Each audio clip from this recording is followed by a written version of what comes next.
Imagine a continent larger than the United States, China, India, and most of Europe combined. A land with enough natural wealth to power the world many times over.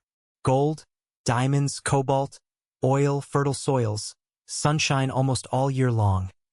Africa should be one of the richest places on Earth. This isn't just a continent. It's practically a world of its own. 54 countries, over 1 billion people, thousands of cultures, languages, and histories tangled together. And yet, today, it is home to more people living on less than $1 a day than anywhere else on Earth. As Asia soars economically, Africa seems stuck in place. With all this size, all this diversity, and all these resources, Africa today accounts for only about 3% of the world's GDP. And yet, for much of modern history, it has carried the label of the poorest continent. But why? How did that happen? How does the second largest continent on Earth end up so small in the story of global wealth? Is it geography? Is it history? Corruption? Colonialism? Or something even deeper? Something hidden in the institutions that shape everyday life? This story isn't simple, but once you see the full picture, Africa's struggles, and its future potential, make more sense than ever before. Let's rewind. Before skyscrapers, before railroads, before the idea of nations as we know them today, Africa was the cradle of humankind. The first humans walked here. Early societies thrived along the Nile, in the highlands of Ethiopia, in the savannas of West Africa.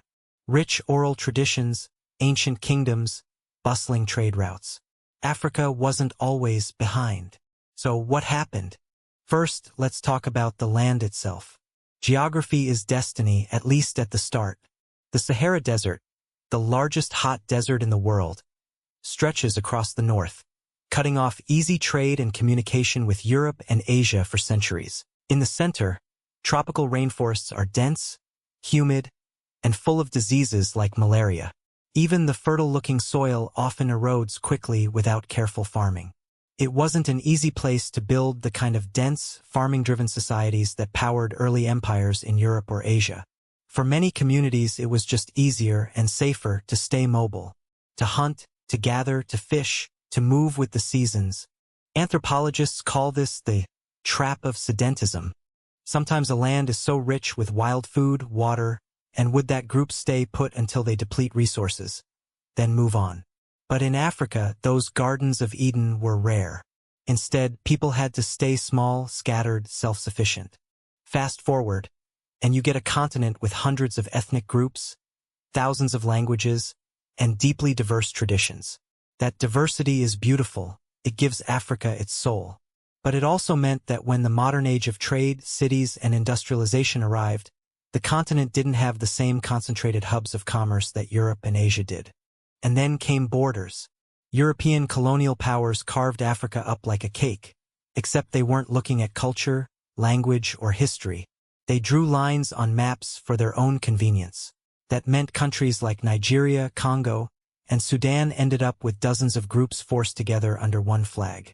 Internal tensions were baked in from day one. And even today, you can still see the scars. Some countries don't even have access to the ocean. Others rely on crumbling colonial-era railroads built not to connect people, but to move resources from the interior straight to the coast for export. West Africa's coastline, jagged and stormy, made building ports difficult. Roads between countries are often just dirt tracks. So before we even get to politics, colonialism, or corruption, the land itself, the sheer geography of Africa, put it at a disadvantage in the global game. But here's where it gets interesting. Geography explains the start. But it doesn't explain why Africa stayed poor while other places with bad geography, like Singapore, South Korea, or even desert-filled Saudi Arabia, rose to wealth. That's where institutions come in. And the story takes a turn.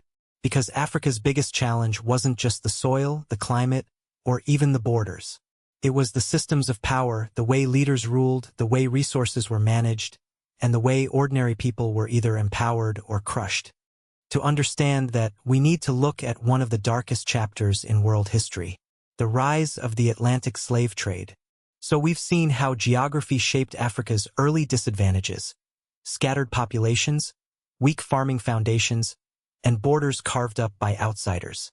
But that only explains the starting line. The real question is, why didn't Africa catch up once the modern world opened up? Why didn't it follow the path of Asia or Latin America, which faced similar obstacles but managed to break through? To answer that, we need to look deeper at the way people, power, and production interacted over centuries. On paper, Africa should have been a farming giant. Vast green landscapes, rainy seasons, endless sunlight. But the reality was less forgiving.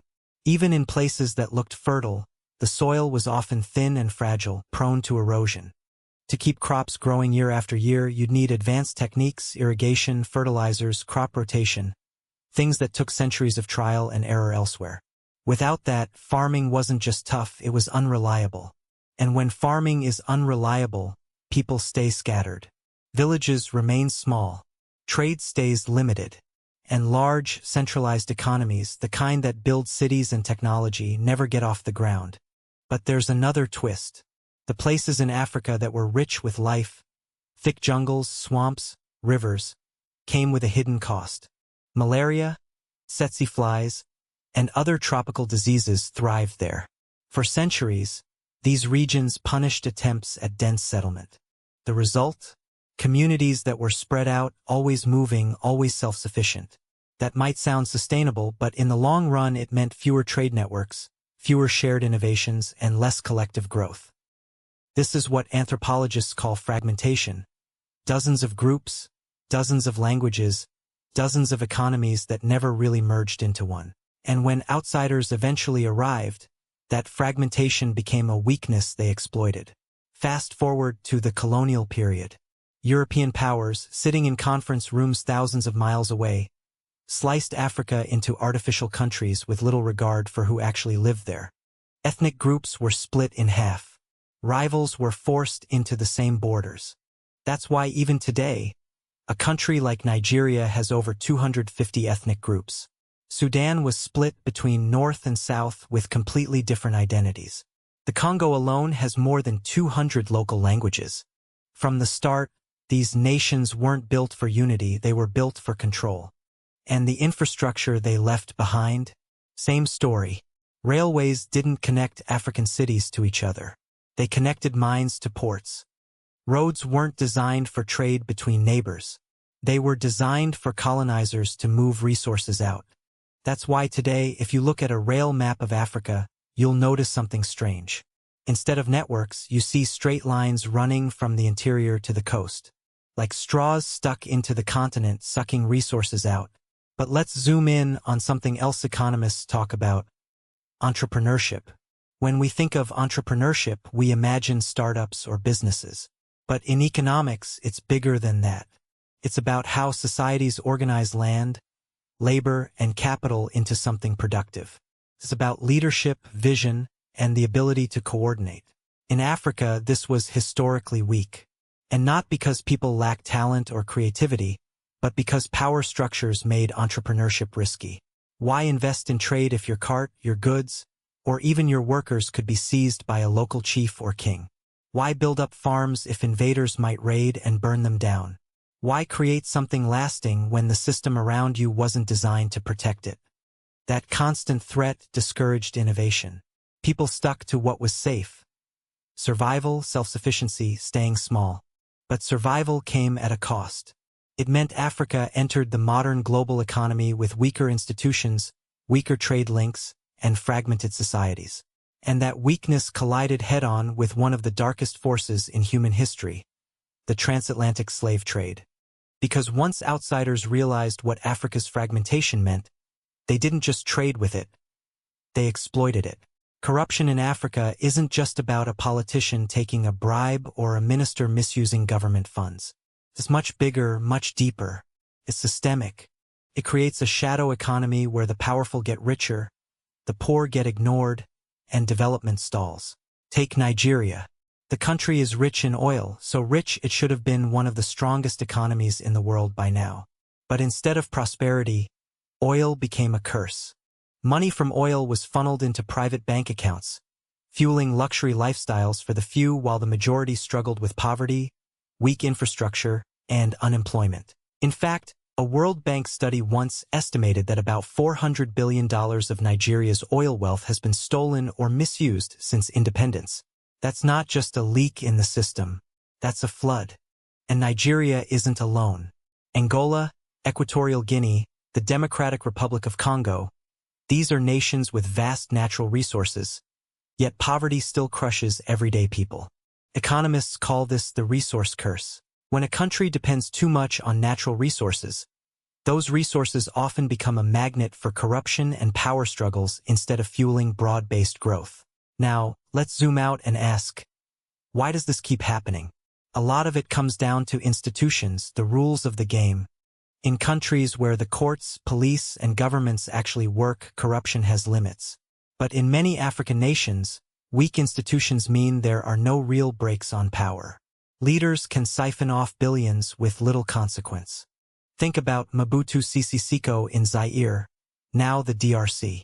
He reportedly looted so much wealth that his fortune was once estimated at around $5 billion, nearly equal to the country's entire national debt at the time. Here's the deeper problem. Corruption isn't just about stolen money. It kills trust. When people believe that no matter how hard they work, the system is rigged against them, they disengage. Innovation slows. Investment dries up. People emigrate, taking their talents and ambitions elsewhere. It's a vicious cycle. But corruption alone doesn't tell the full story. Leadership matters. And too often, Africa has had leaders who clung to power instead of building for the future.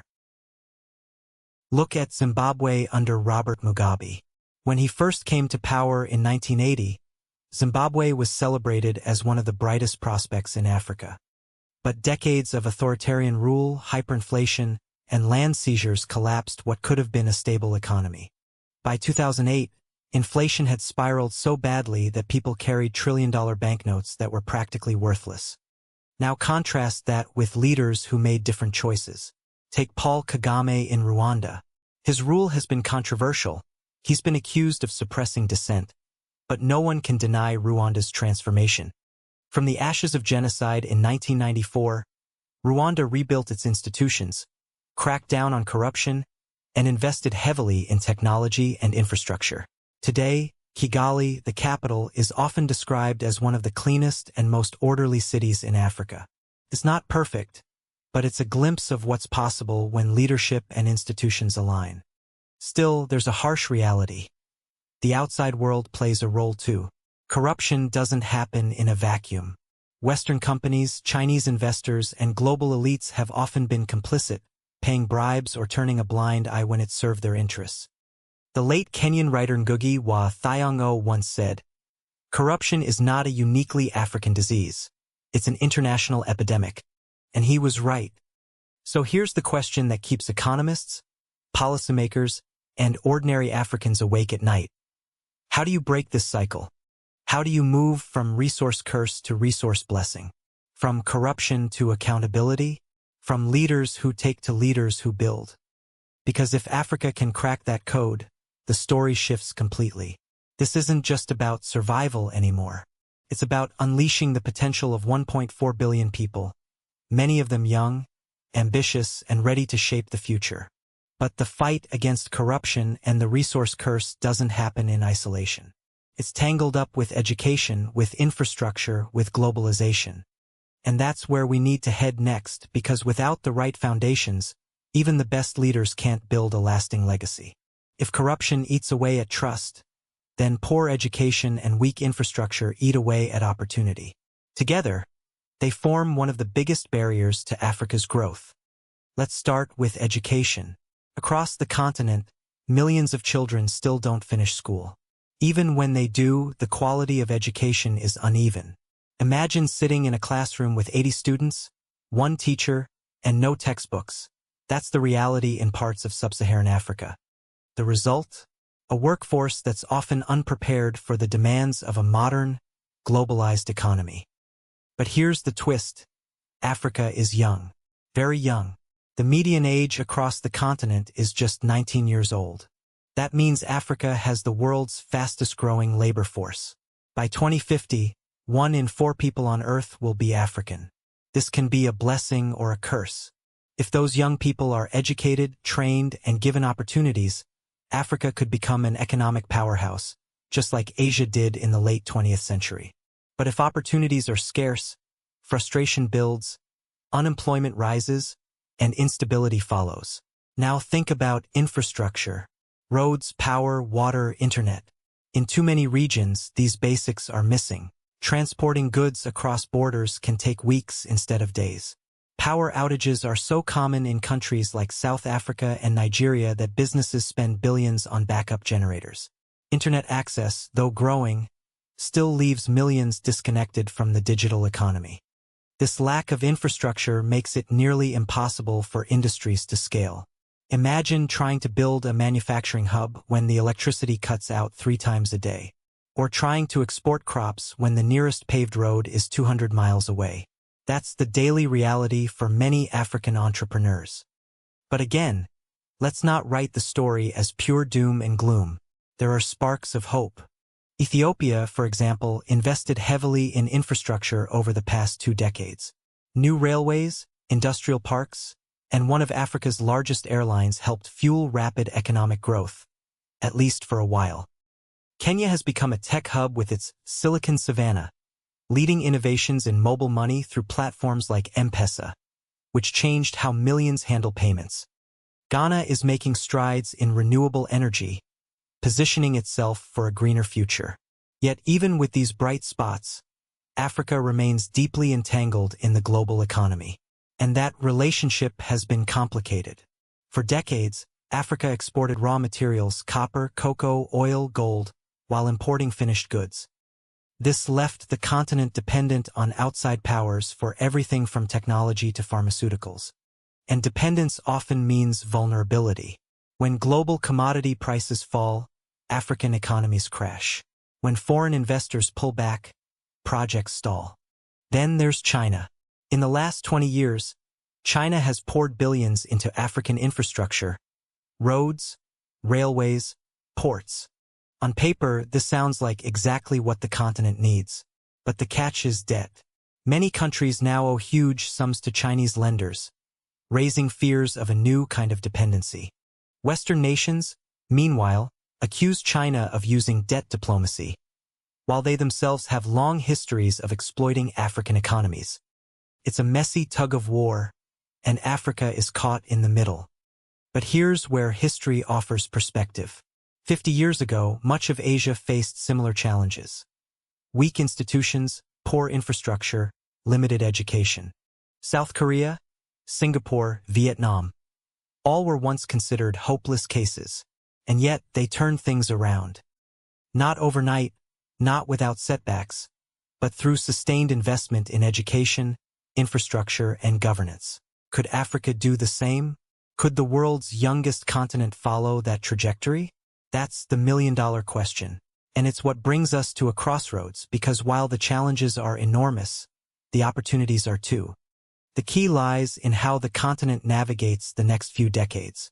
And that leads us to the final piece of this puzzle: hope, progress, and the possibility of an African breakthrough. After everything we've covered, the legacy of slavery, colonial extraction, corruption, weak institutions, poor infrastructure, it's easy to feel like Africa is trapped in a cycle it can't escape.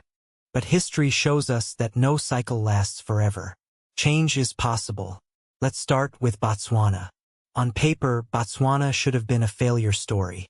It's landlocked. It had almost no infrastructure at independence. It had diamonds, which for many countries have been more of a curse than a blessing. And it had one of the lowest GDP per capita figures in the world. Yet Botswana built strong institutions. It created property rights that worked. It invested in education and public goods. It managed diamond wealth carefully instead of letting it fuel corruption. Today, Botswana is one of Africa's biggest success stories, proof that good governance and smart choices can defy the odds. And Botswana isn't alone. Rwanda, despite its tragic history, has rebuilt itself with astonishing speed. Kigali, its capital, is now one of the cleanest and safest cities in Africa. Ghana has made strides in democracy and transparency. Kenya's mobile money revolution has shown the world how leapfrogging technology can change lives. Ethiopia, despite its recent setbacks, proved that massive infrastructure investment can spark rapid growth. But progress won't be smooth. Global interest rates are high right now, making it harder for Africa to attract investment. Conflicts in countries like Sudan and Niger continue to scare investors away. And corruption hasn't vanished. It still undermines trust and growth. Yet zoom out for a moment. Just 50 years ago, most of Asia looked a lot like Africa does today. Poor infrastructure, widespread corruption, fragile institutions. South Korea was poorer than Ghana. Singapore was a swampy trading post. Vietnam was ravaged by war. And yet, these nations transformed. How? They invested in their people. They embraced industrialization. They integrated into the global economy on their own terms. They proved that under the right conditions, economic miracles can and do happen. Africa has the same potential. It has the resources. It has the land.